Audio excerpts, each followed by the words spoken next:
¿Qué tal? Bienvenidos un día más aquí a Con Ánimo de Lucro, a Es Radio Libre Mercado, para analizar las cuestiones más importantes en materia económica y siempre hacerlo desde el lado correcto de la historia, que es el de la libertad, la prosperidad y la propiedad privada. Arrancamos. Y hoy vamos a hablar de un tema que, bueno, no es estrictamente de actualidad económica, pero tiene cierta relación, y es el del legado económico de España en América, por varios motivos. Primero, porque el lunes José María Rotellar publicaba una columna sobre este tema en Libertad Digital, en Libre Mercado, la sección económica de Libertad Digital. Otra cuestión es porque a mí me parece un tema realmente interesante, atemporal, que puede también resultar interesante para la audiencia. Y luego porque hace unos días, en concreto el 31 de octubre, el ministro de Asuntos Exteriores, Álvarez, en un acto de inauguración de una exposición sobre la situación de la mujer en la América precolombina, decía las siguientes palabras. Y como toda historia humana de claroscuros, y también ha habido dolor e injusticia hacia los pueblos originarios a los que se dedica esta exposición. Hubo injusticia, justo es reconocerlo hoy y justo es lamentarlo, porque esa es también parte de nuestra historia compartida y no podemos ni negarla ni olvidarla. Bueno, esto es indigno de un ministro de Asuntos Exteriores español. Primero, porque va en contra de los intereses y la imagen de nuestro país. Y segundo, porque es contrario a la verdad. Estas palabras, esto de pedir perdón por el supuesto genocidio, los supuestos abusos que se cometieron en España, no se ajustan a la realidad histórica y ni mucho menos tampoco al deber moral que tiene el pueblo español con América. Y es que, no sé si será por ignorancia o por cerrazón ideológica, pero Álvarez demuestra con estas declaraciones que no tiene ni idea o que obvia la realidad de cómo se vivían aquellos territorios antes de la llegada de los conquistadores españoles y qué sucedió durante la conquista de México, como íbamos a hablar, y qué es lo que sucedió después también de ella. Y es que en realidad casi que son los mexicanos los que tendrían que dar las gracias al pueblo español, porque aunque Álvarez lo ignore, seguramente lo que ocurrió con la conquista de México es que los pueblos que estaban sometidos al yugo azteca, al yugo del imperio que en ese momento lideraba Moctezuma II, Montezuma, le llama Bernal Díaz de Castillo en su crónica de la historia verdadera de la conquista de la Nueva España, pues es lo que ocurría, que los chalcastecas y otros pueblos estaban sometidos al yugo y al abuso del imperio mexica, del imperio azteca. Y por eso precisamente hay que incidir en que la independencia de estos pueblos del Imperio Azteca la protagonizan precisamente estos pueblos sometidos. Los españoles lo que hacen es liderarla, impulsarla, y Cortés lo que también demuestra es un gran talento diplomático y político, no solo militar, al conseguir alianzas con estos pequeños pueblos que al final se juntan con los españoles para tomar la capital del Imperio mexica. Y es que lo cierto es que esta capacidad para establecer alianzas es lo que demuestra el gran nivel militar, político y diplomático de Cortés. Y esto también se demuestra con las acciones que el propio Cortés llevó a cabo durante la campaña de México. Es bastante importante destacar, por ejemplo, cómo en un momento dado Cortés establece el Cabildo de la Veracruz, que lo nombra capital general y le da órdenes de avanzar hacia el interior del continente mesoamericano, lo que hoy es México. Y de este modo su campaña sigue la legalidad vigente y es capaz de zafarse también de las presiones que en ese momento estaba metiendo el gobernador de la isla de Cuba, Diego Velázquez. Y así Cortés va avanzando. Es una historia muy larga para detallarla ahora y hoy nos gustaría centrarnos sobre todo en lo económico, dado que este programa es de actualidad económica, pero lo cierto es que de este modo Cortés va avanzando y llega a Tenochtitlán, que es la capital del Imperio Azteca, era la capital del Imperio Azteca. Y en un momento dado es cierto que convive incluso en el palacio con Moctezuma durante varios meses, pero en un momento dado, dada la presencia de las tropas y las guarniciones de Pánfilo de Narváez, que había sido enviado para frenar a Cortés precisamente, lo que hace Cortés es salir de la capital mexica, ir al encuentro con las tropas de Pánfilo de Narváez, y aquí también se demuestra su gran dote diplomático y político, porque les convence a la mayoría de los españoles de unirse a su campaña y dejar a Pánfilo de Narváez. Así se unen todos estos, y lo que ocurre mientras tanto es que en Tenochtitlán se queda al mando Pedro de Alvarado, y aquí también habrá que tener en cuenta que Pedro de Alvarado, que es posible que tomase pues algunas decisiones bastante erróneas, y esto Cortés no lo va a dejar pasar. En cuanto puede, posteriormente es cierto que le va a mandar incluso a pues, encargarse de la toma de lo que hoy es Guatemala, y así se lo quita un poco de en medio. Pero, dada esta situación, llega en un momento dado la llamada Noche Triste, en la que tanto los españoles como los pueblos indígenas aliados a los españoles tratan de salir de la capital azteca y son confrontados por los propios aztecas, y al final es cierto que pueden muchos de ellos, la gran mayoría, escapar. Pero en cualquier caso es cierto que, dada esa presión que ya se había comenzado a ejercer por los aztecas sobre los españoles y sobre el resto de pueblos indígenas, tienen que salir. En este contexto se produce la batalla de Otumba, donde también Cortés muestra sus dotes militares, y vuelven a Tlaxcala para preparar el asedio final y toma de Tenochtitlán, que se produce en agosto de 1521. Por eso, hace ya más de 500 años que hemos conmemorado este aniversario de los 500 años, de los 5 siglos de la toma de México por Cortés. Finalmente, como decimos, en México se establece un virreinato, que en 1532 se va a poner como primer virrey Antonio de Mendoza. Y aquí hay que tener en cuenta también que esa toma de la capital mexica también es protagonizada en gran medida por los pueblos indígenas. Los que, componían la mayor parte de personas que tomaron esa capital eran los propios pueblos indígenas aliados con los españoles. Pero hay un par de cuestiones más que Álvarez quizá ignora. Una de ellas es que la independencia de América posterior la lideran los criollos, es decir, los nacidos o descendientes de europeos que habían nacido en los antiguos territorios y provincias españolas. Y si le interesa profundizar en este tema, puede leer, si quiere, un libro muy interesante que es el de Elegía Criolla, de Tomás Pérez Bejo, donde se le detalla esto punto por punto. Y es que lo cierto es que, aunque es verdad que, aunque fuese esto una gesta criolla, hubo también personas, incluso en algún momento dado, de gran importancia en estas campañas propias o mestizas o indígenas de América, pero los que lideraron esta campaña de independencia fueron los criollos españoles, e incluso los que definieron las grandes líneas de este conflicto. Pero hay una cosa más que quizá también ignora, y es que, según también lo que explica en este libro Tomás Pérez Bejo, incluso las naciones que se dice que se liberaron en estos procesos en el siglo XIX, en realidad no existían hasta entonces. Se fueron definiendo paralelamente al proceso de independencia. Es decir, esto ocurre con México y ocurre con el resto. Por tanto, es bastante curioso, ¿no?, que se nos hable de una liberación de los pueblos y de las naciones americanas cuando ni siquiera existían, porque en buena medida existen gracias a la herencia que les hemos legado los españoles. Y con todo, hay que incidir también en la realidad política y social que se vivía en la monarquía hispánica hasta entonces. Primero de nada, hay que tener en cuenta que esta era una organización política heterogénea.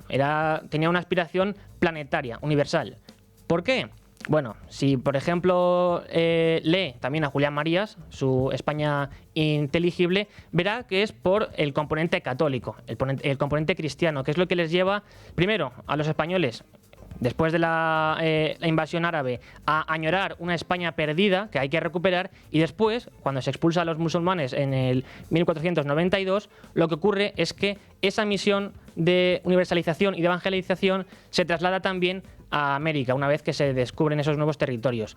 Por eso, la aspiración política y espiritual de la monarquía hispánica era esta. E incluso en la Constitución de Cádiz, en 1812, se habla de los españoles a ambos hemisferios, que es una idea que también toma Julián Marías para subtitular su obra anteriormente citada, porque la subtitula Razón histórica de las Españas, no por una cuestión guerra civilista, que les gusta a los de la izquierda, sino para reconocer ese componente español universalista de ambos hemisferios y de ambos lados del Atlántico.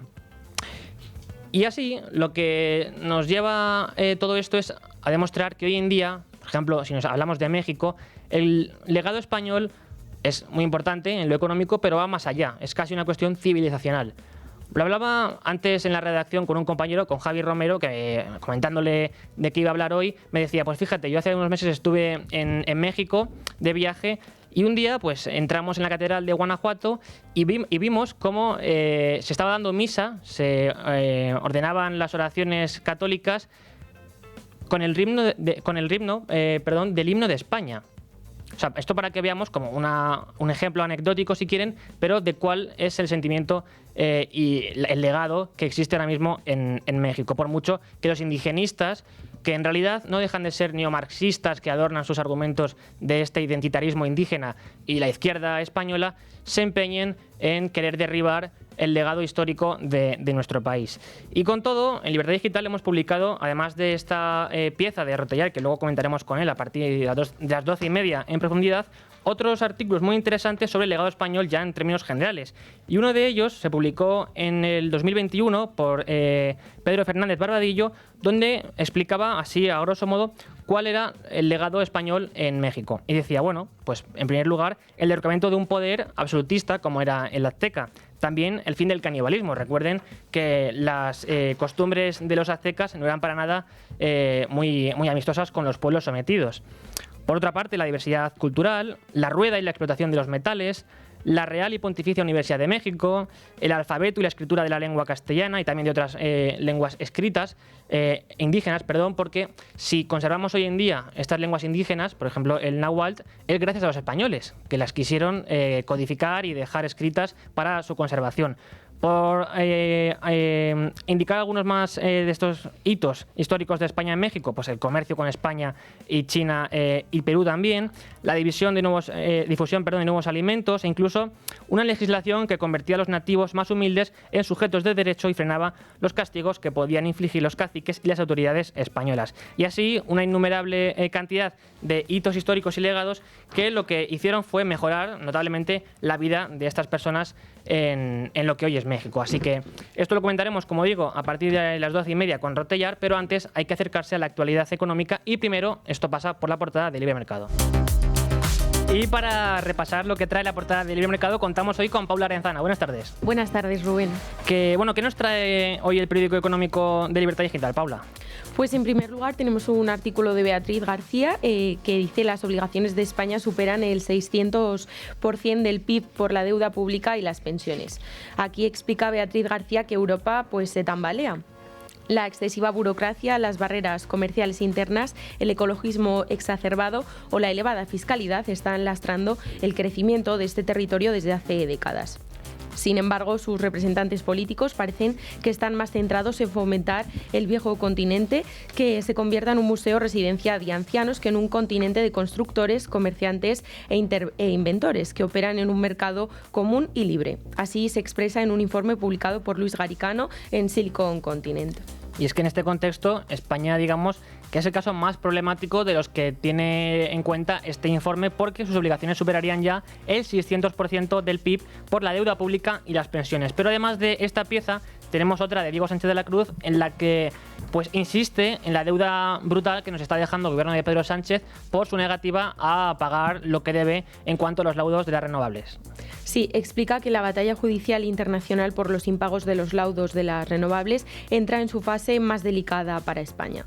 Las compañías internacionales que vencieron al Estado por los recortes retroactivos en materia de energías limpias han dado el paso definitivo: activar en Estados Unidos el procedimiento formal para identificar bienes públicos españoles.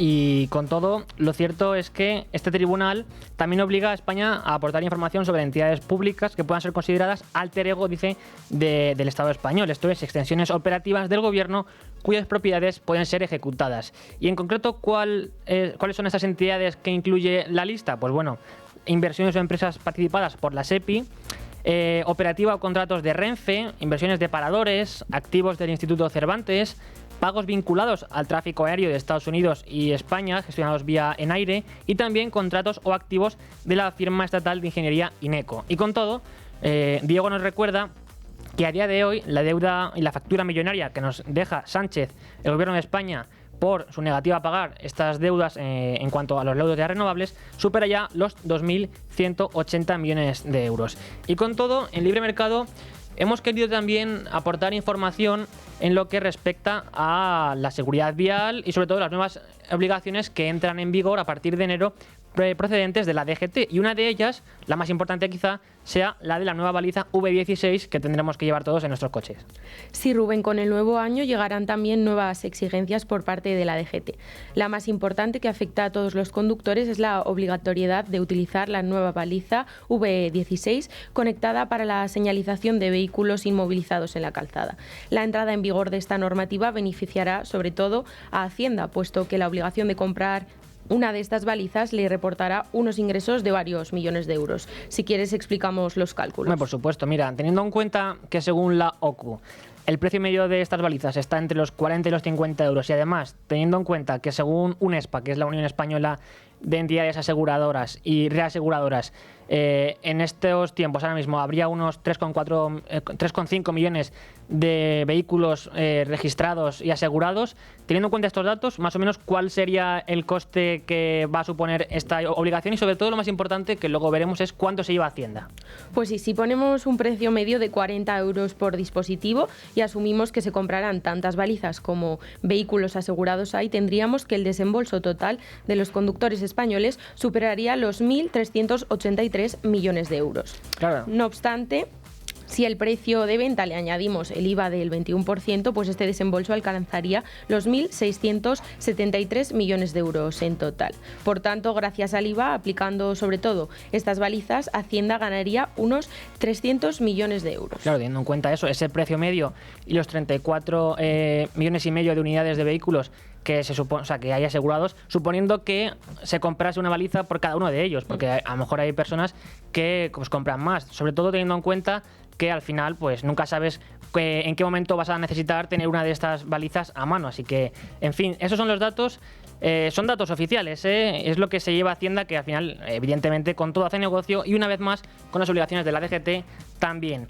Y hablando de la DGT, Pablo Haro nos explica las principales causas para no renovar el carnet a los mayores de 85 años, porque lo cierto es que entre 2015 y 2024 la DGT gestionó más de 480.000 solicitudes de renovación del permiso de conducir de tipo B para personas mayores de 85 años, de las cuales 8.200, algo más de ellas, fueron denegadas. Por tanto, se aprobaron más del 98%. Sin embargo, a pesar de que este dato es bastante alto, hay que detallar cuáles son, según este informe, los principales motivos de denegación.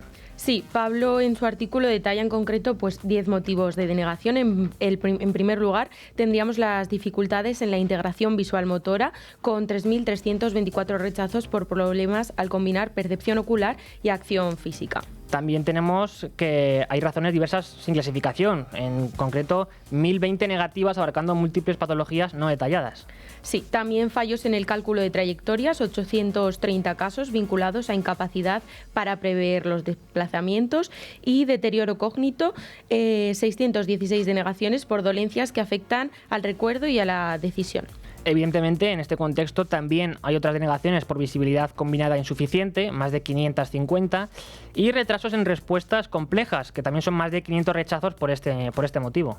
Sí, además de patologías oculares avanzadas, con 301 negativas por males que bloquean estándares visuales requeridos. Además, vista unilateral deficiente, 261 casos si la agudeza en el ojo dominante es inferior a 0,5. Y además, desórdenes de estabilidad, casi 70 denegaciones por esta causa. Y por último, glucemia incontrolada sin aval, casi 70 también. Sí. En fin, esto es algunas de las informaciones que trae el Libre Mercado. Hay muchas más muy interesantes, así que acérquense al periódico económico de Libertad Digital, Libre Mercado. Y en cualquier caso, como siempre, después de repasar la portada de Libre Mercado, hay que acercarse también a las cuestiones más importantes en materia económica, de actualidad económica. Lo hacemos con Paula Arenzana también, que comenzamos hablando de cómo el Congreso, pese al voto a favor del PSOE, ha tumbado la ley de Esquerra Republicana de un impuesto a partir de la tercera vivienda. Sí, el Congreso ha rechazado este martes con los votos de PP, Vox y UPN la toma en consideración de una proposición de ley de Esquerra Republicana para crear un impuesto progresivo a partir de la tercera vivienda, que se iría incrementando en función del número de inmuebles. Y de hecho, la formación secesionista planteaban impuestos sobre la acumulación de bienes inmobiliarios de uso residencial, aplicable a partir de la tercera residencia y que se incrementa en línea con el número de viviendas. Así, este impuesto que proponían progresaba del 4 al 8% y luego al 12%. Pero además hay otra información interesante y es que Bizum informará sobre transacciones entre particulares al Banco de España. Sí, el Banco de España ha informado recientemente de la firma de un convenio de colaboración con Bizum para el suministro de datos agregados por sector y país sobre las operaciones de pago realizadas a través de este sistema. El organismo ha aclarado que el objetivo de este acuerdo es utilizar la información global facilitada por Bizum sobre transacciones económicas, ya sea entre particulares o compras de comercio electrónico, para mejorar la elaboración, el análisis y la difusión de las estadísticas generales encomendadas al Banco de España. Pues una vez más, el Estado requiriendo todo tipo de información de los ciudadanos. Y otro aspecto importante es el de que pueden ustedes sufrir si tienen empleados del hogar si no digamos, responden a las exigencias del Ministerio de Trabajo de Yolanda Díaz, porque la multa les puede llegar incluso casi a los 50.000 euros. Sí, este viernes 14 de noviembre se cumplen 6 meses desde que la ministra de Trabajo, Yolanda Díaz, presentó la herramienta para evaluar los riesgos laborales de las empleadas del hogar. Las familias que tengan contratada a alguna persona en su domicilio tendrán que haber cumplido con esta obligación, o de lo contrario se exponen a multas de entre 2.451 euros y 49.000 euros. Así lo detalla el economista, que explica que el empleador tendrá que hacer una evaluación inicial de los riesgos para la seguridad y la salud del trabajador. Y por último hay que hablar otra vez del IBEX 35, que sigue marcando máximos históricos. Sí, el IBEX 35 ha abierto este miércoles con un avance del 0,26%, lo que ha permitido conquistar la cota de los 16.400 puntos y marcar nuevos máximos históricos. De hecho, de los 15 días con los niveles más altos del índice en toda su historia, 12 se concentran entre octubre y noviembre de 2025. Mientras que los otros 3 restantes serían de noviembre y diciembre de 2007. Esto siempre teniendo en cuenta o tomando el IBEX sin los dividendos, porque saben que si se toman los dividendos es cierto que siguen, están máximos, pero hace tiempo que ha comenzado este rally alcista. En cualquier caso, vamos a abrir ahora el espacio de tertulia, de análisis del día. Muchas gracias, Paula, por habernos traído la portada. Gracias. Y la actualidad económica. 12:30 de la tarde, 11:30 en Canarias. Toca ya abrir el espacio de tertulia del día de hoy, de análisis en profundidad del tema que hoy aquí nos convoca. Y como les adelantaba anteriormente, hoy hemos querido aprovechar la ocasión de que estaba aquí José María Rotella. Buenas tardes. Hola, ¿qué tal? Que firmaba este lunes una columna muy interesante en Libre Mercado sobre el legado económico de España en México. ¿Por qué? Porque, como hemos visto en los últimos días, Álvarez ha decidido pedir perdón, hablar de los abusos y las injusticias que se cometieron en México por parte de los españoles, supuestos abusos y supuesto genocidio del que siempre se habla. Y hoy, de hecho, en el Congreso también Sánchez hablaba de esto, de las oscuridades que hay en nuestra historia, le hacían referencia a la conquista de América. Y por eso, porque es un tema muy interesante, de actualidad, en buena medida, política, pues hemos querido aprovechar que estaba aquí Rotillar, como digo, para tratar de destacar estos hitos, este legado económico que dejó España en México. Y claro, a este respecto hay que tener en cuenta que la herencia española en México va más allá de lo económico, nos centraremos ahora, pero también hay que destacar que hay otras instituciones muy importantes como hospitales, universidades. La primera biblioteca en América la funda Hernán Cortés, en México también, que al final pues lo que hacen o lo que hicieron fue mejorar las condiciones de vida de los pueblos indígenas americanos, que, como hemos recordado, estaban sometidos al yugo azteca, ¿o no, Rotellar? Sí, efectivamente. Si el presidente Sánchez dice que hay periodos oscuros en la historia de España, alguno puede haber, pero no desde luego esto, que fue una de las mayores hazañas de la humanidad que protagonizó España, o concretamente la Corona de Castilla, apoyada por la Corona de Aragón, y que junto, digamos, que con Portugal conforman lo que se llaman las Españas, ¿no? Claro. La antigua Hispania, Iberia, al fin y al cabo, ¿no? En su conjunto, pero con el impulso, efectivamente, de la Corona de Castilla junto con la Corona de Aragón. No es ese algún episodio negro puede haber, como por ejemplo la tenebrosa Segunda República, o como puede ser también el terrible mandato del presidente Sánchez, en el que se está intentando desmembrar la historia de España, las normas de convivencia que nos hemos dado, ¿no? Pero no es el caso. El descubrimiento del Nuevo Mundo, el descubrimiento de las Indias occidentales, de lo que después fue América, es una de las mayores hazañas, por no decir la mayor hazaña de la humanidad. Yo recuerdo, no recuerdo a quién se lo leí, sí recuerdo que fue en ABC, pero no recuerdo la verdad a quién se lo leí, que decía que de las 3 hazañas de la humanidad, el descubrimiento del Nuevo Mundo, la primera circunvalación al mundo y la llegada del hombre a la Luna, 2 de esas 3 han sido protagonizadas por España, ¿no? Y que sin embargo no se ha dado la suficiente relevancia. Pero no siempre ha pasado así, porque en el año 92, cuando se celebraron los Juegos Olímpicos, cuando se celebró la Exposición Universal en Sevilla y en Madrid, la capitalidad cultural, se celebró y conmemoró el 5º centenario del descubrimiento de América, y fue algo que se celebró con un carácter de felicidad y como un elemento positivo, no como un elemento negativo. España llevó allí la civilización, la religión, la prosperidad, acabó con las prácticas de incluso canibalismo que los aztecas tenían con algunas tribus alrededor, y con apenas 50 o 100 hombres Hernán Cortés lo venció.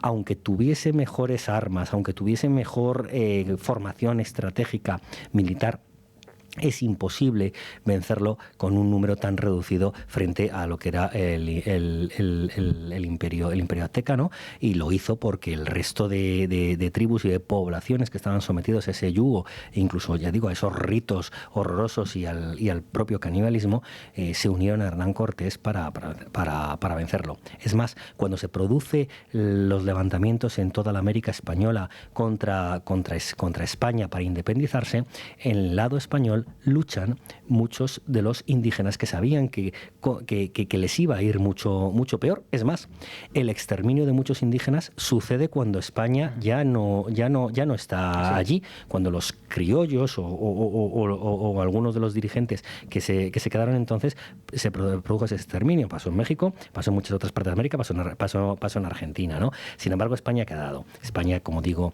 lo descubrió, lo conquistó, dio una civilización, una religión, una cultura, una lengua. Cuando la presidenta de México se queja de España, ¿en qué lo hace? Lo hace en español. Claro. Y si lo hace en español, en un idioma hablado por cientos de millones de personas en todo el mundo, que es un patrimonio cultural y también económico, al fin y al cabo muy importante, es porque España estuvo allí. Y efectivamente, España no expolió, que vino oro, plata y metales preciosos hacia Europa, hacia España. Es cierto, pero el balance no es que sea realmente positivo para lo que podríamos considerar la metrópoli, sino que es que allí España dejó su huella. Primero los trató como a ciudadanos, por expreso deseo de los reyes católicos, especialmente de Isabel la Católica, no como esclavos, sino eran ciudadanos igual. En segundo lugar, nunca fueron colonias. España no tuvo colonias. España lo que tuvo fue una organización en forma de virreinatos en los que eran ciudadanos. En tercer lugar,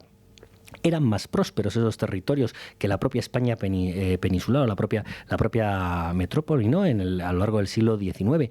Esos españoles se sentían tan españoles como los de aquí, porque lo eran, y de hecho, cuando se produce la invasión napoleónica, en las cortes de Cádiz están representantes de todos aquellos lugares, y la propia Constitución de 1812 dice los españoles de ambos hemisferios, ¿no?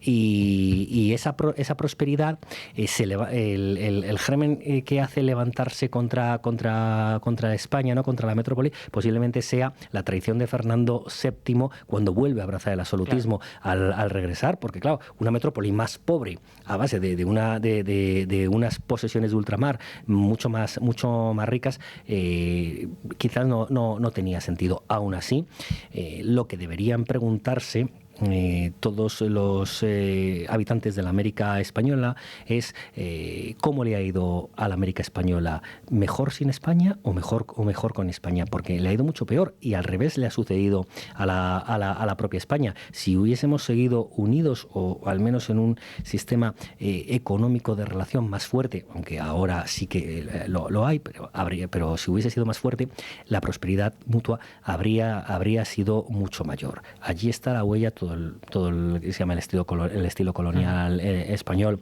se distingue perfectamente. Se fundaron muchas universidades, las primeras de América, cosa que los ingleses no hicieron en la parte que ellos tuvieron. La expansión española fue hasta Alaska, incluso en tiempos de Carlos III fue la máxima expansión. Lo que pasa es que no se terminó por haber asentamientos, pero tenía un territorio muy importante del actual Estados Unidos. No hablo ya, por supuesto, de Nuevo México y de Texas, o de San Francisco, de California, sino incluso más arriba, ¿no? Que inmediatamente no supo conservar el México independizado, ¿no?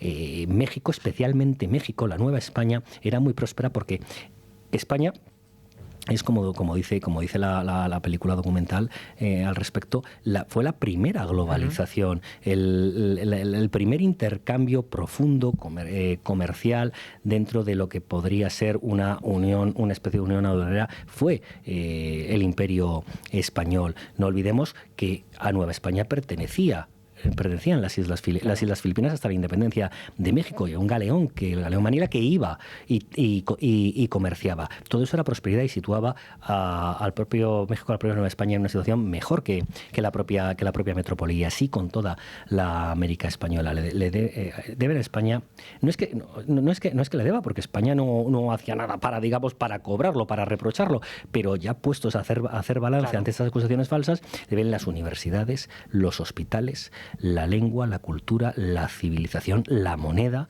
durante mucho tiempo, y la prosperidad que llegaron a tener. Si la han perdido en los últimos 2 siglos, deberían preguntarse ¿por qué? Desde luego no es culpa de España, porque 2 siglos creo que ya es tiempo más que suficiente como para que los responsables sean otros. Por supuesto. Y en su artículo de este lunes, usted planteaba 5 aspectos importantes a este respecto, y uno de ellos es el de la incorporación al mercado global. Hablaba de la globalización. Esto, ¿por qué es importante destacarlo? Lo avala tanto la teoría como también los datos empíricos de la historia económica. ¿Por qué es importante destacar que la incorporación de México al mercado global, que se dio gracias a España, es lo que permitió muchos años y muchos siglos de prosperidad en el país hasta que se produce la independencia? Pues primero porque por la parte de España, cuando se pierden las posesiones de ultramar, obviamente hay un retroceso en la demanda potencial. Al haber un retroceso en la demanda potencial y también en el ahorro para financiar inversiones, hay una caída aquí de la propia producción, porque no hay mercado para ello. España tenía un número de habitantes muy limitado todavía en aquella época, y perdía a todos sus habitantes de la América española para las transacciones, con lo cual impacto negativo en España, sí, pero ¿cuál había sido el impacto positivo anteriormente en la América española? Que efectivamente se les abrió un mundo de posibilidades a todas esas posesiones de ultramar para que pudiesen producir y pudiesen comerciar con sus bienes, cosa que sí que se hizo, y en base a lo cual prosperaron. La globalización es buena porque al final sí vamos a Ricardo, ¿no? A David Ricardo. El intercambio, sí, efectivamente, el intercambio comercial, cuando no hay barreras artificiales al comercio, es mucho más productivo que cuando hay proteccionismo, porque cada economía se puede especializar en aquello que es más eficiente, más productivo, y concentrar ahí sus recursos, dejando a otros que hagan aquello en lo que son más eficientes, y después intercambiar mediante el comercio internacional, ¿no? Y eso, en aquellos siglos, fue un avance primero muy incipiente y luego mucho más desarrollado, que es la base de la prosperidad internacional hoy en día, porque fue el primer ejemplo de la primera globalización, y a partir de ahí vino el del resto. Con lo cual, sin duda, el quejarse de que México tiene, digamos, o que España tiene una deuda con México es incierta, y no hace falta tampoco,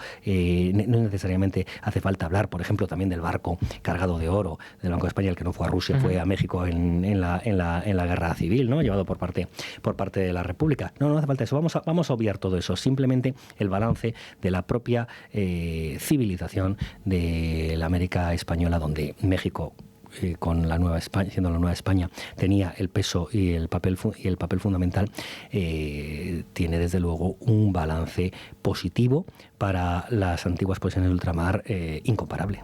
Sí, sí. Y citaba la ley de asociación de Ricardo, pero alguien podría decir, no, es que si el país A, la metrópoli, es superior en producción al país B y es incluso mucho mejor en todos los artículos y los bienes y servicios que se quiera proveer a la sociedad, pues ¿qué tenemos ahí? ¿No? Pues Ricardo explica que en realidad incluso la especialización, es lo que más interesa, porque aunque el país B, el país, digamos, en este caso no es una colonia, es un virreinato, es inferior en cuanto, sobre todo, a calidad o la capacidad para producir que es de otro país, que la metrópoli, también les interesa a cada uno especializarse en lo que mejor se le dé a cada uno, porque esto es lo que va a posibilitar al final que se produzca más y mejor. Pero hay otro aspecto en este sentido que también avala esta tesis, y es que el PIB per cápita estimado, tanto de España como de México, ha seguido una senda bastante divergente después de la independencia, cosa que fue lo contrario después de la conquista, que incluso México en PIB per cápita llegó a superar a la propia España. Sí, llegó a superar, los dos tenían al principio una tendencia ascendente, después la metrópoli es la primera que empieza a declinar antes de la independencia y la Nueva España se sitúa por arriba. A partir de la independencia, sin embargo, empiezan a cambiarse las tendencias, y siendo la economía española durante todo el siglo XIX, durante el siglo XIX España tuvo un retraso de 50 años respecto del resto de Europa. Empieza a equilibrarse, por lo menos a no agrandarse la diferencia en el último cuarto del siglo XIX, pero aún así es un país empobrecido, un país con mucho analfabetismo, que empieza a recuperarse a principios del siglo XX, que después sufre la terrible Segunda República y la desastrosa Guerra Civil que hunde al país en la pobreza. Bueno, pues así, con todo eso, después España volvió a estar muy por encima en PIB per cápita, que al final lo que mide es la riqueza que tiene cada economía.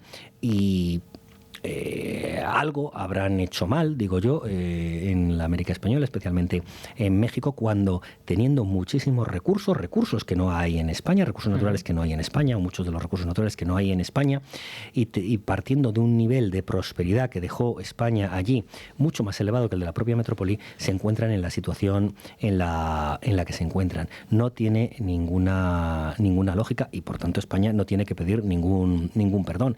Supongo que el presidente Sánchez dirá que hay que pedir perdón porque sus socios de Sumar o sus socios de Podemos, toda esa extrema izquierda en la que cada vez quizás se está acercando, si no es que se ha convertido ya el Partido Socialista bajo el mandato del presidente Sánchez, bueno, pues tienen que sostenerlo, y como tienen esas tesis ellos, bueno, pues intentar hacer un encaje de bolillos para no quedar todavía en una precariedad parlamentaria mayor de la que ya tiene. Pero es falso. España no tiene que pedir perdón absolutamente de nada. Como Roma no tiene que pedir perdón por habernos civilizado, ni Grecia tiene que pedir ningún perdón. No hay que pedir absolutamente ningún perdón. Las mejores conquistas, la mejor forma de haber llevado la civilización y el desarrollo económico ha sido la forma española, muy distinta de la anglosajona. La anglosajona, para empezar, no hubo mestizaje. Y hubo mucho exterminio de indígenas. Sí, ahí sí que hubo exterminio de indígenas, o pase a las reclusión en las reservas, ¿no? para aquellos que quedaron con menos derechos y sin ser ciudadanos plenos. Esa ha sido la parte anglosajona. Incluso en la independencia de Estados Unidos tiene que ver también España, ¿no? Pero no en lo que se ha ido después. Se ha tratado mucho peor. No hay más que ver también cuál es el desarrollo económico de muchos países de África, donde realmente no tuvo, salvo el protectorado español, el Sáhara, no ha tenido tanta presencia, y alguna otra plaza, no ha tenido tanta presencia España, y sí que lo han tenido otros países, especialmente el Reino Unido. Bueno, pues hay muchos países que no se han desarrollado. No se han desarrollado bien ni aquellos que estuvieron con el Reino Unido, a excepción de Sudáfrica, y con muchas diferencias y desigualdades, y por el interés propio de los recursos naturales, especialmente diamantes, que tiene Sudáfrica. No se ha desarrollado bien ninguno de los países que estuvieron en posesión alemana, en posesión belga, en posesión francesa, incluso portuguesa en muchos casos, aunque pudiesen algunas de sus posiciones venir más atrás. Y sin embargo, el desarrollo de la América española, las bases y el desarrollo del momento era muy bueno y muy brillante. Si ahora no lo es y ahora están en una fase de mayor retraso económico y social, no se debe a la impronta española, sino que se debe a la gestión de los 2 últimos siglos. Claro. Y bueno, de hecho, claro, esto al final está influido también por esa cosmovisión católica de los españoles, que ellos se toman la misión en América como una evangelización, al fin y al cabo, y de llevar la civilización, como bien comenta. Y de hecho, cuando hablaba de renta per cápita, hay que recordar, de acuerdo con su artículo y los datos que detallaba, que México, a partir de 1850, no solo es que estuviera por debajo en renta per cápita de España, sino también de la media de América Latina.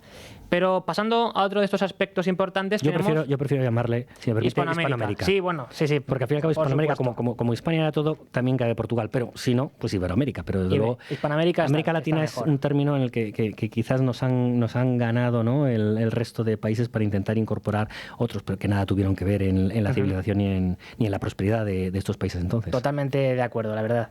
Pero pasando a otro de estos aspectos está el de las infraestructuras y capital humano. Hemos comentado cómo las universidades favorecieron el nivel social y civilizacional de los mexicanos en este sentido, pero hay que detallar por qué es importante en materia, o sea, en términos ya de teoría económica, si lo quiere, el aspecto del capital humano para el desarrollo económico. Pues porque el capital humano, la formación, la educación es la economía del mañana. Formarse es lo mejor que puede hacer una persona.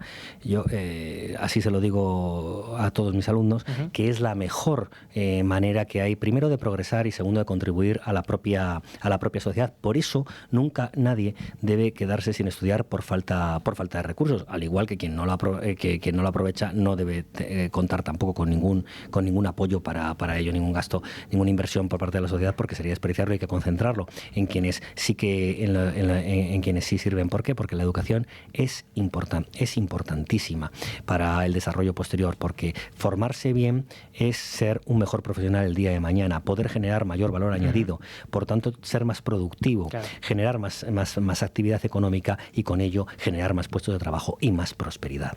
Esa es la mejor inversión que se puede hacer, y es el mejor legado que se puede dejar a cualquier generación. Y quienes hemos tenido la suerte y tienen la suerte de estudiar, hay que aprovecharlo al máximo, porque al fin y al cabo no somos más que depositarios de un conocimiento, de una enseñanza que tenemos que transmitir al resto, y cada vez deberíamos formarnos mejor y no peor. Por eso es importantísimo esa formación, esa fundación de las distintas universidades muy ligadas como bien ha dicho usted, a la Iglesia. Es que la Iglesia siempre ha tenido un papel muy destacado y muy positivo en la educación, ¿no? Y por tanto, eso es un legado incomparable y una inversión que mejora la vida de toda una sociedad y su prosperidad. Y también, hablando de inversiones de la corona española en América, en México en concreto, tenemos toda la infraestructura que se levantó, caminos reales, puentes, acueductos. Esto también es importante destacarlo, porque al final es lo que posibilita la producción y el comercio. Efectivamente, al final, si tenemos unas buenas infraestructuras, se acortan tiempos de transporte, y los tiempos no deja de ser acortar tiempos es disminuir costes. Disminuir costes es ser más productivos. Ser más productivos es poder producir más con lo mismo, y por tanto generar más actividad, generar más empleo, generar más prosperidad. Es importantísimo. Al final, España, ¿qué es lo que hizo allí? Lo que hizo fue replicar pues lo mismo que había en España, incluso mejor en muchas circunstancias, con esa inversión. No es el caso de Nuevo México, porque ya estaba independizado, pero el primer ferrocarril español se da en Cuba. En Cuba, eso es. No en la península, ni en las Islas Canarias o Baleares. Se da en Cuba, después viene el de Mataró, Barcelona, y después el de Aranjuez. Pero el primero es en Cuba, ¿no? ¿Por qué? Pues porque había muchísima más prosperidad. Si analizamos, México perdió esa prosperidad, pero la tenía el Virreinato de la Nueva España muy superior a la que podía tener España. Si analizamos también la propia Cuba antes de la dictadura comunista castrista que que permanece todavía hoy en día, tenía una prosperidad muy importante en los años 40, en los años 50, antes de ese golpe de Estado comunista, ¿no? La propia Venezuela, con los recursos que tiene, ha tenido una prosperidad mucho mayor. Argentina llegó a ser la primera economía del mundo, y no es que Buenos Aires se pareciese a Nueva York, sino que incluso Nueva York se podía parecer a Buenos Aires. Podría haber disputado esa plaza financiera internacional, y sin embargo las posteriores gestiones y la corrupción existente durante muchas décadas pues ha acabado con ello, con lo cual tanto Nuevo México como el resto de la América española tuvieron un desarrollo excepcional gracias a la inversión en capital humano, vía universidades, a la inversión en infraestructuras, mejorando las conexiones y la productividad, al lenguaje, a un lenguaje que une a cientos de millones de personas y que los unía ya entonces de manera muy importante, al dinamismo de esa primera globalización que permitía mejorar la prosperidad y hacer que todos fuesen más ricos, y a todo el conjunto de medidas que llevó a la importancia de la familia, que también España dejó allí su impronta, que es un elemento también fundamental en nuestra prosperidad, ¿no? Recordemos, sin las familias en España, ¿qué hubiesen hecho muchas personas en la anterior crisis, ¿no? En la que duró de 2007 a 2014, ¿no? Pues fue el sostén de muchas personas. Por eso es tan importante en la economía española esa ayuda familiar, la importancia de la familia. Bueno, pues todo eso lo dejó España allí, y siempre se ha reconocido, y España nunca ha mirado con malos ojos, ni incluso a los pocos años o a las pocas décadas de la propia independencia. Si uno pasea por el Parque del Oeste, hay multitud de monumentos dedicados a los países que fueron posesiones de la corona española y que dejaron de serlo. Sí. En el distrito de Chamartín hay todo un barrio dedicado a Hispanoamérica. Si paseamos por la calle que lo dice todo, en Islas Filipinas, la Avenida de Filipinas, hay un monumento a uno de los primeros líderes independentistas de Filipinas, ¿no? Entonces, bueno, al final hay una conciencia de que somos realmente una misma sociedad, lo fuimos durante muchos siglos, y eso generó mucha prosperidad. Y los lazos, no habría que andar ahora ni pidiendo perdón, que no hay que pedir perdón por nada, ni entrar en ese juego que solo empobrece, sino que habría que intentar reforzar los lazos culturales, los lazos económicos, para intentar conseguir ganancias de prosperidad para todas las partes. Pero en muchas ocasiones lo que se esconde detrás de esas críticas es una ineficiencia en la gestión actual que se intenta tapar, ¿no? El buscar un enemigo exterior, un enemigo fuera, bueno, pues siempre es algo muy socorrido, especialmente en los regímenes no democráticos o de una democracia quizás no plena, ¿no? Entonces, incluso como vemos en países que son democracias, bueno, pues vemos que se están dando estos ataques injustificados como el de México a España. Así es. Pero ya por seguir, quedan 5 minutos, pero hay una cuestión que a mí me gustaría resaltar, porque me parece de gran relevancia y además que no se suele comentar, pero usted en su artículo sí que lo detallaba, y es la estabilidad monetaria que España garantizó en América. ¿Y por qué esto es importante? Bueno, pues es muy importante porque efectivamente, si hay estabilidad monetaria, si no se deprecia la moneda, si no se devalúa, si no se adultera, ¿no?, la composición. En aquel momento hablamos de un respaldo metálico, sí, ¿no?, a las monedas. Bueno, pues obviamente eso da una mayor estabilidad. ¿Por qué? Porque los precios no crecen tanto, o crecen de una manera moderada. Efectivamente, hubo inflación en Europa, pero no hubo inflación. Claro. No hubo inflación ahí porque había una estabilidad que conformaba un rigor y una seriedad del régimen también monetario que había creado y que había introducido España. tan importante en la impronta también monetaria española, que recordemos incluso que el propio símbolo del dólar actual tiene sus orígenes en una propia moneda española, que era la que servía, el digamos, el Real de A8 que servía de moneda refugio y de transacción internacional. Claro. Es que era, entonces, si esa moneda era la moneda refugio y método de pago comúnmente aceptado internacionalmente, aquellas economías, aquellas zonas que la tenían como moneda propia gozaban de una mayor estabilidad, ¿no? Y bueno, pues todo eso realmente se perdió. La desunión es lo que produjo. Y todo esto produjo, como señalaba, un modelo de movilidad social, es lo que garantizó. Bueno, claro, es que efectivamente cuando se genera prosperidad, la movilidad social, el ascensor social es lo que llega posteriormente, ¿no? Porque al final, lo decíamos, la inversión en educación, la inversión en universidades, porque es importante, no solo es importante por la prosperidad de la sociedad, sino porque es la forma en la que las personas, especialmente las personas más humildes, es la manera que tienen de poder progresar. Y muchas veces, en gran parte de los casos, las personas más humildes terminan siendo muchas de las más brillantes y desde luego las que más lo aprovechan, porque saben que es la manera que tienen de ascender socialmente. Totalmente. Pues ya me hubiese gustado a mí ver a esta gente, a estos indigenistas que claman por el regreso del Imperio Azteca, vivir bajo esas condiciones. O sea, es totalmente absurdo lo que proponen. Bueno, quizá lo reclamen, primero, como hemos dicho, para tapar ineficiencias de la gestión, y segundo, porque saben que eso no va a llegar, porque no creo que ni siquiera a quienes lo dicen les gustase volver a ese tiempo.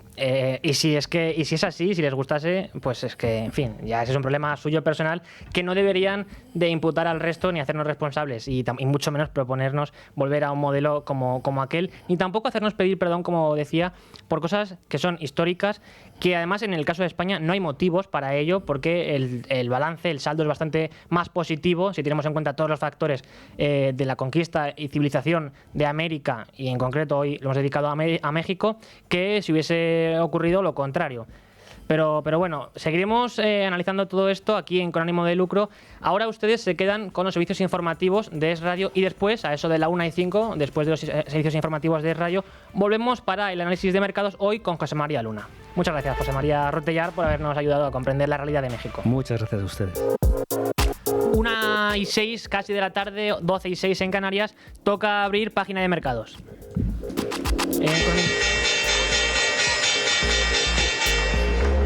Y lo hacemos en un día en el que el IBEX 35, el principal indicador bursátil de nuestro país, está ahora mismo en torno a los 16.582 puntos, ganando un 1,18% en la sesión actual, siendo CaixaBank, Solaria Energía y Santander las que más ganan, mientras que Enagas, Indra y Colonial las que más pierden. Pero para conocer qué está ocurriendo en los mercados a día de hoy, tanto en Europa, en España, como al otro lado del Atlántico, en Estados Unidos, contamos ya, y está por teléfono, nos puede escuchar en estos momentos ya, con José María Luna. Buenas tardes, José María. Muy buenas tardes a todos. Muchísimas gracias. Encantados de contar contigo y tenerte una vez más Con Ánimo de Lucro, para, como digo, pues conocer lo que ocurre en los mercados.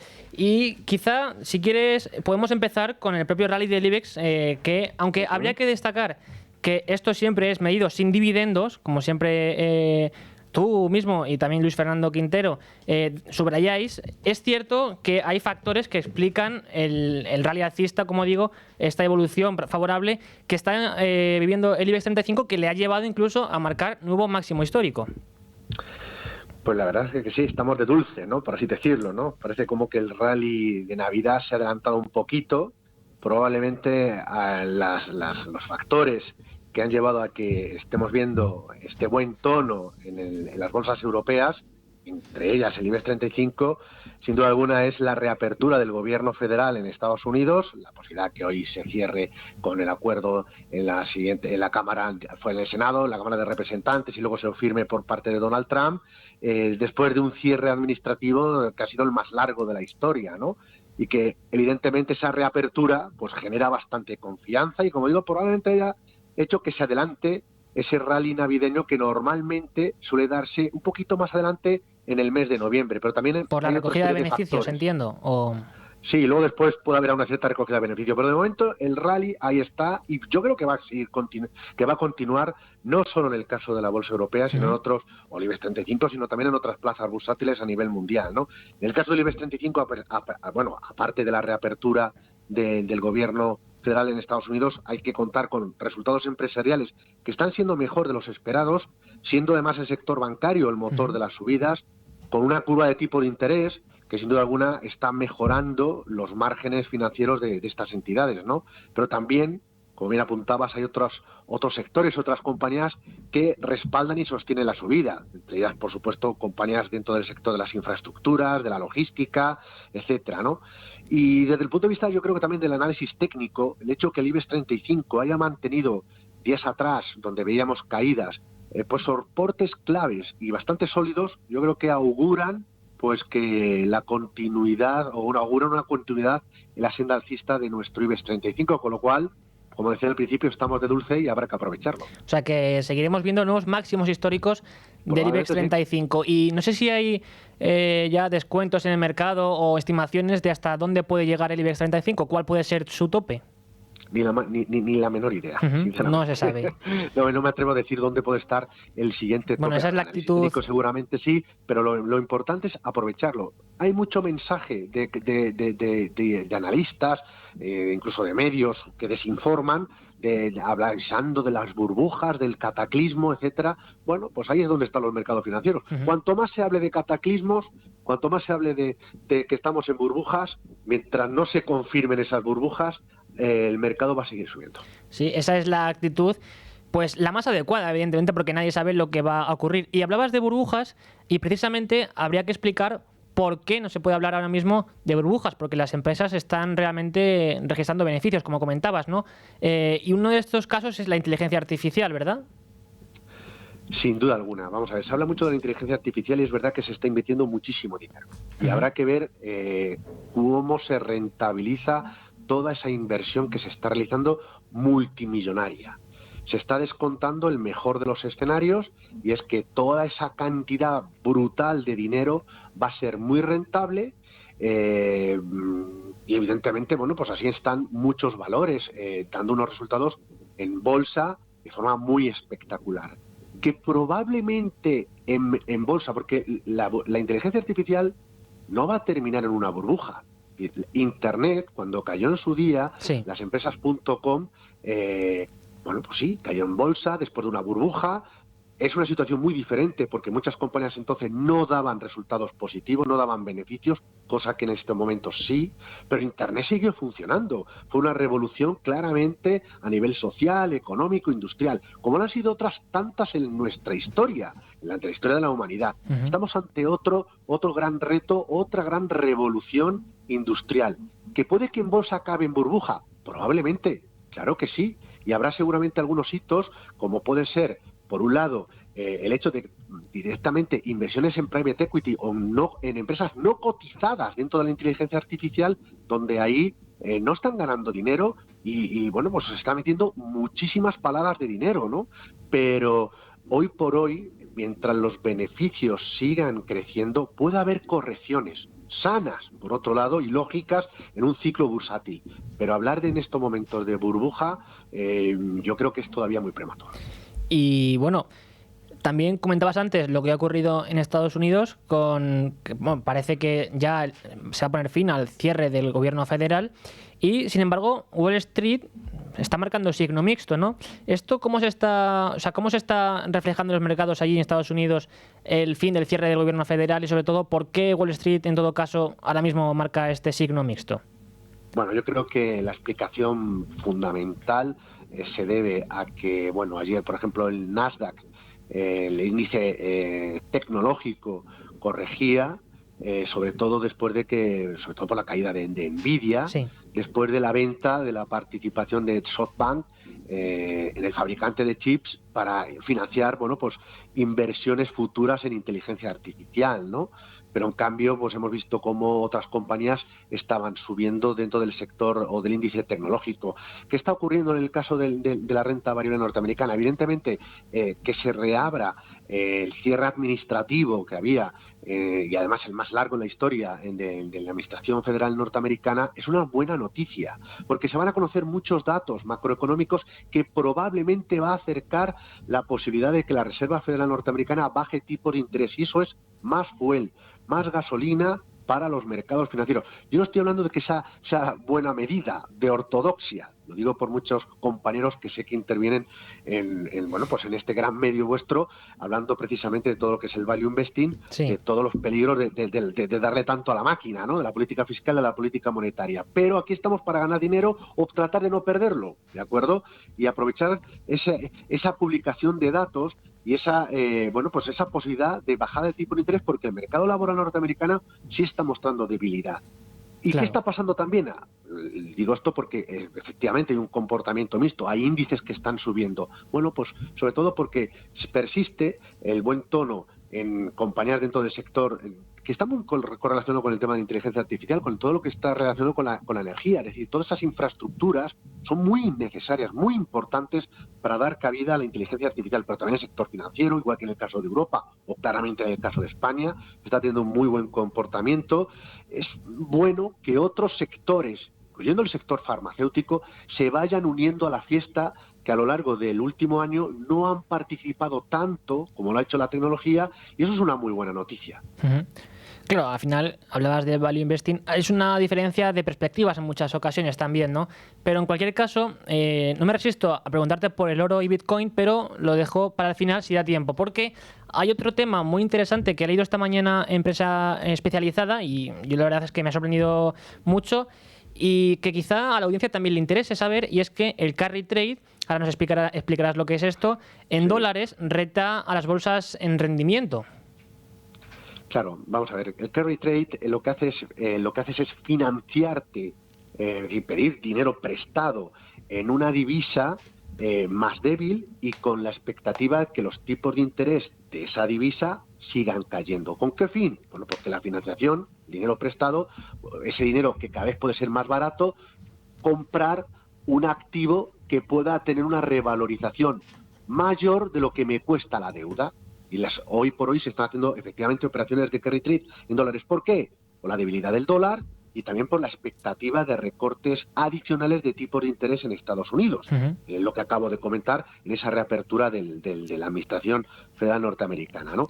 ¿Y qué están buscando los inversores? Pues con esa financiación barata, evidentemente esto no es apto para todo el mundo, ojo, porque esto tiene su peligro, sobre todo si no bajan los tipos o si se repunta el dólar, que entonces evidentemente no sería una opción muy buena, ¿no? Pero si se sigue debilitando el dólar y si bajaran los tipos de interés, hay activos como puede ser no solo la bolsa, sino la inversión en deuda emergente.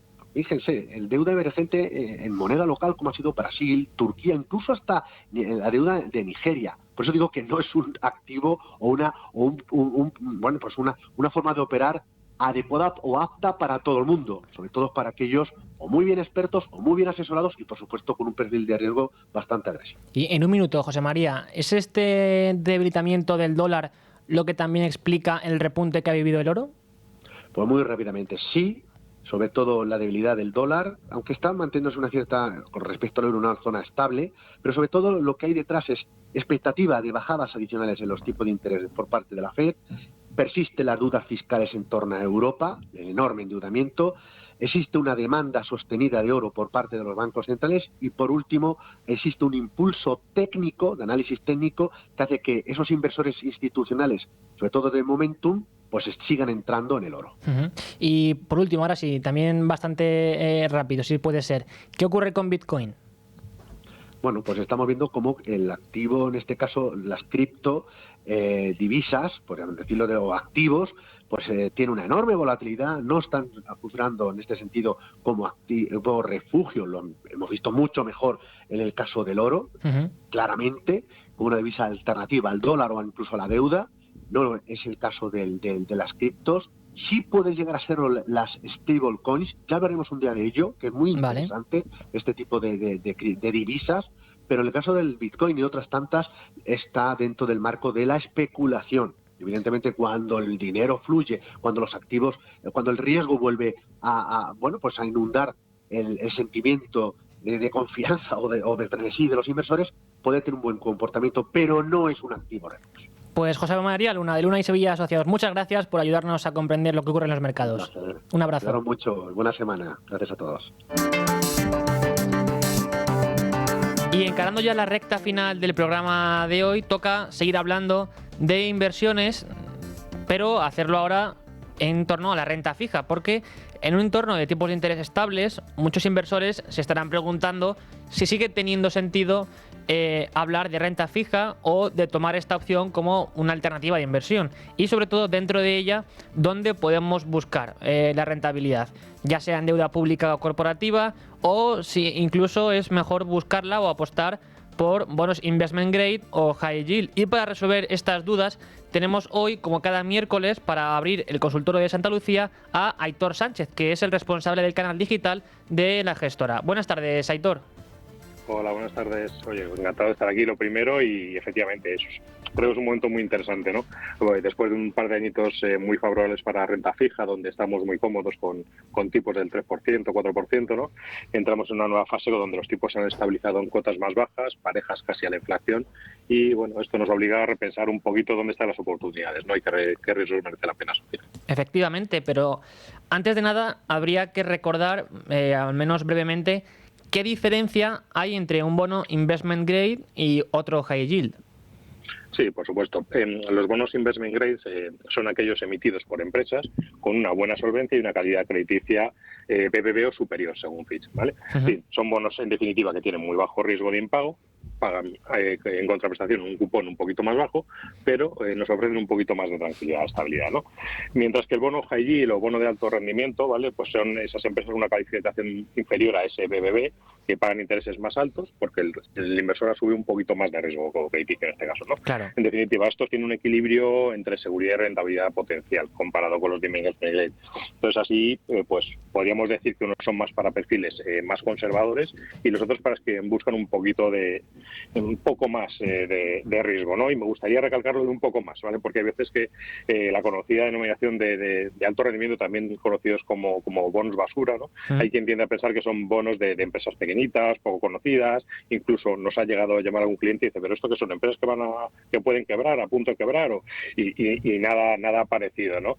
Para que contextualizarlo un poquito, decir que, por ejemplo, Telefónica tiene una clasificación BBB, que es lo que marcaría un poquito la línea. Todo lo que estuviese un poquito por debajo se consideraría investment grade. Estamos hablando de empresas pues como, yo que sé, Grifols a nivel sanidad, o si vamos al tema automoción, pues estamos hablando de Renault, Nissan, ese tipo de empresas, ¿no? O sea, no es el charcutero de la esquina, por así decirlo, las que estamos prestando el dinero.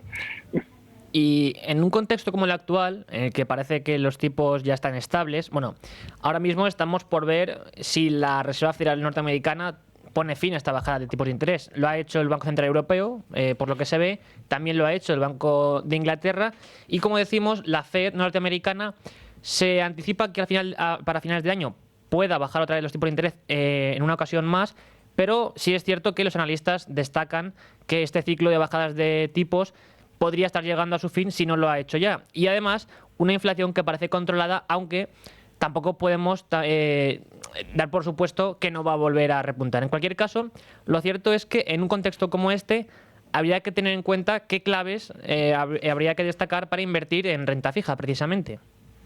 Sí, bueno, a ver, ahora mismo las rentabilidades de renta fija siguen siendo relativamente atractivas, ¿vale? Sin necesidad de asumir demasiado riesgo. También depende contra qué nos comparemos. Si nos comparamos con los 2 últimos años, pues no, porque es un momento muy puntual de mercado, ¿no? Pero sin embargo, si vemos la última década, sí que es verdad que venimos de un entorno de tipos neutros, incluso negativos, ¿no? Donde pues tipos del 2% hubieran sido muy bien vistos hace tiempo. Con lo cual, realmente, efectivamente, tenemos una situación de estabilidad, ¿vale? De mercado, con lo cual, pues oye, nosotros viendo un poquito las necesidades que hay, creemos que es un buen momento para buscar calidad de crédito, para buscar liquidez y diversificación, ¿vale? Sí, y desde Santa Lucía, precisamente, ¿qué valoración hacéis ahora mismo de los diferenciales de crédito en Investment Grade y High Yield? Y, sobre todo, también, ¿dónde estáis encontrando valor relativo en este contexto? Sí, los diferenciales de crédito lo que han tenido es una evolución muy favorable, ¿no? En los últimos meses. Han estrechado prácticamente en casi todas las categorías, ¿vale? Sobre todo por hoy. Había un montón de entradas de dinero en fondos de renta fija. Bueno, hay gente que ve un poquito de volatilidad del mercado si se refugia, gente que tenía dinero en cuentas bancarias y busca un poquito más, entonces han tenido muy buena acogida, ¿no? También ha habido, sobre todo, un montón de presentación de resultados donde hemos visto mejora en los fundamentales de casi todas las compañías, más incluso de las previsiones que había, ¿no? Y esto ha sido un poquito una sorpresa, ¿no? Y luego, pues oye, un entorno de tipos estables, como veníamos hablando, que sobre todo nos aporta muchísima visibilidad. Sabemos qué va a pasar, entonces sabemos dónde tenemos que apostar, ¿no? para obtener el mejor beneficio, ¿no? Entonces esto, oye, al final ¿a qué ha beneficiado? Pues especialmente a instrumentos perpetuos, a T1, financieros, híbridos corporativos y además a la deuda subordinada de menor calificación, pues también, ¿no? Entonces, oye, en estos niveles que tenemos ahora, como decías, pues preferimos incrementar un poquito la calidad y la liquidez de las carteras y reducir gradualmente un poquito la duración de crédito. Entonces, favorecemos instrumentos de alta calidad, como por ejemplo cover bonds, ¿vale? Y hemos aprovechado oportunidades en Francia, en tramos intermedios, donde las rentabilidades ahora son más atractivas que en Italia o en España. Vale, o sea, resumiendo, por así decirlo, lo que hacemos es utilizar hoy calidad y flexibilidad frente a la búsqueda de rentabilidad por el precio. Y Aitor, bueno, con todo lo que nos cuentas, toda esta información que nos das, no sé si podrías decirnos, al menos a tu juicio, o lo que valoráis desde Santa Lucía AM, si merece más la pena apostar ahora mismo por los high yield o en cambio por los investment grade. Bueno, pues depende un poquito, ¿no? de la persona al final. O sea, nosotros lo vemos más como dos piezas complementarias dentro de una cartera diversificada, ¿no? En el entorno actual es verdad que hay matices importantes y si vamos a esos matices, sí, yo diría que en este entorno la relación rentabilidad-riesgo favorece claramente al investment grade, ¿vale? Por la diferencia de spread que decíamos. Es decir, al final, cuando te merece asumir un poco más de riesgo, si la diferencia de lo que me pagan, el cupón es mucho más alto. No hay esa diferencia ahora mismo, con lo cual pues pensamos que, oye, pues que mejor irnos a activos de calidad, ¿no? Entonces se han estrechado tanto estos diferencias que ese extra de rentabilidad de high yield ya pues no compensa ahora mismo, bajo nuestra opinión, asumir ese mayor riesgo y liquidez que podemos tener, ¿no? Que lo dicho, no significa que el high yield haya que descartarlo por completo, ¿vale? Sigue teniendo sentido de una forma muy selectiva, en pesos quizás más reducidos, ¿vale? Pero sí que es verdad que pensamos y creemos que el corazón de la cartera debe estar en emisores de alta calidad, con liquidez y con buena visibilidad de beneficios, ¿vale? Claro. Y bueno, la pregunta es obligada entonces. ¿Qué productos ofrecéis en Santa Lucía AM que puedan aprovechar este enfoque que nos comentas de inversión en renta fija y también en bonos investment grade? Bueno, pues nosotros tenemos una cartera de renta fija, por seguirlo, que cubre un poquito las necesidades de cualquier tipo de inversor, ¿no? Entonces, tenemos desde el Santa Lucía Renta Fija a corto plazo, ¿vale? Que está orientado a inversores los más conservadores, por así decirlo, que buscan preservar capital y obtener una rentabilidad, digamos, pues superior a lo que podríamos obtener en un depósito, en una letra del tesoro, ¿no? Pero como digo, sin ningún tipo de riesgo. Estamos dando un fondo con duración inferior a un año y con activos de alta calidad crediticia, ¿vale? Por otro lado, pues tenemos también un producto pues muy similar. Lo que hacemos es alargarlo en duración, porque estamos viendo que los tramos intermedios de la curva es donde más sentido tiene estar. Para gente que no tenga esa necesidad de liquidez a corto, pues el fondo Santa Lucía Renta Fija pues te da esa flexibilidad. Incluso combinándolos los dos, pues podemos hacer una duración intermedia de 2 años más o menos, ¿no? 2 años y algo. Y luego pues también tenemos fondos específicos de high yield, ¿vale? Tenemos fondos con otro tipo, incluso fondos mixtos que podemos jugar con otras cositas, ¿no? Pero tenemos un abanico, fondos de deuda pública también. Yo creo que la idea es que el inversor, cuando entre en nuestra web, pueda encontrar una solución adaptada a su perfil de riesgo, a su horizonte temporal y, oye, principalmente siempre una gestión activa, ¿vale? Y si nuestros oyentes, que seguramente estén interesados o al escuchar esta entrevista, pues les pueda parecer algo curioso o algo de lo que se podrían informar, seguramente, ¿dónde pueden encontrar más información o más detalles de Santa Lucía AM y de su gestión o de sus ofertas o los productos que ofrecen al respecto de este tipo de inversiones? Sí, pues les animamos, como siempre, a visitar nuestra página web, ¿vale? Ahí pueden encontrar nuestra página web, que es santaluciaam.es, ¿vale? Ahí pueden encontrar toda esa información, pueden conocer más sobre nuestros fondos de renta fija o nuestras perspectivas de mercado, incluso en nuestra escuela de inversión. que la verán ahí dentro de la página web. Incluso también tenemos un canal de YouTube de Santa Lucía M, donde, oye, pues además tenemos, aparte de conseguir concentrando esta información de una forma más visual y más amena, dentro de poco vamos a tener novedades importantes, yo creo, interesantes para el usuario. ¿No puedes adelantar ninguna ahora mismo, o sí? No. Pues habrá que estar pendientes, entonces. Habrá que visitar nuestro canal de YouTube, ir mirando y lo comentaremos aquí en Con Ánimo de Lucro, como siempre, cada miércoles en el consultorio que abrimos por parte de Santa Lucía AM, siempre con Aitor Sánchez. De verdad, Aitor, muchas gracias por tu ayuda y tu análisis en el día de hoy aquí en Es Radio Libre Mercado. Nada, muchísimas gracias a vosotros, como siempre. Un abrazo. Y mañana volvemos a eso de las 12 de la tarde, como cada día, aquí a Con Ánimo de Lucro. Estén pendientes tanto de lo que les hemos comentado, de las novedades que puedan surgir y que seguirán sucediendo en torno a la gestión de Santa Lucía AM y los productos que les ofrecen, como de la información económica que cada día les traemos aquí en Con Ánimo de Lucro. Pásenlo bien. En Es Radio Libre Mercado, Con Ánimo de Lucro.